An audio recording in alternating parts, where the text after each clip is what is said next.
اگر کبھی تم تک جاؤ تو کبھی مایوس نہ ہونا، خدا سے گفتگو کرنا، سفر کی جستجو کرنا۔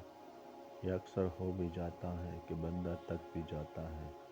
مقدر کو برا جانو گے تو یہ ہو بھی جاتا ہے، مگر تم حوصلہ رکھو، وفا کا سلسلہ رکھو، جسے خالق سمجھتے ہو بس اس سے رابطہ رکھو۔ اللہ کی لاٹھی بے آواز ہے، وہ پہلے ڈھیل دیتا ہے اور پھر دیتا جاتا ہے۔ وہ جب رسی کو کھینچتا ہے نا تو انسان منہ کے بل آ کر گرتا ہے، اور پھر کائنات کی کوئی شے اسے نہیں اٹھا سکتی۔ وہ لوگ جو تمہارے ساتھ ظلم کر کے سکون سے بیٹھے ہوئے ہیں نا، وہ آج نہیں تو کل مکافات عمل کا مزہ ضرور چکھیں گے۔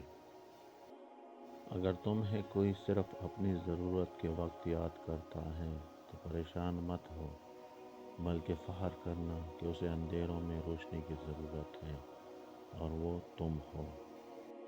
جب تک جاؤ تو اللہ کے سامنے جھک جایا کرو، کیونکہ لوگ تھوڑی سی غلطی پر چور جاتے ہیں، لیکن اللہ تھوڑی سی عبادت میں بھی تام لیتا ہے۔ آپ کو جس شخص سے محبت ہو جائے، اس کی آخرت کے بارے میں سوچا کرو کہ اس کو کیسے بہتر بنایا جائے۔ یہ تمہاری محبت کی سب سے بڑی دلیل ہوگی۔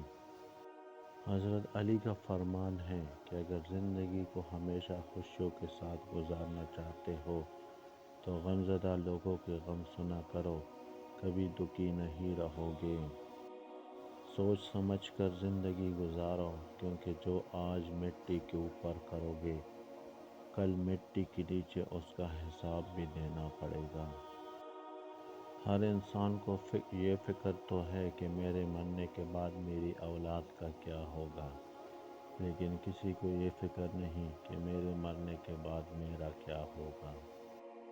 دعائیں کروائی نہیں جاتی، دعائیں دی جاتی ہیں، کسی کا مشکل وقت میں ساتھ دے کر تو کسی کی مسکراہٹ کی وجہ بن کر۔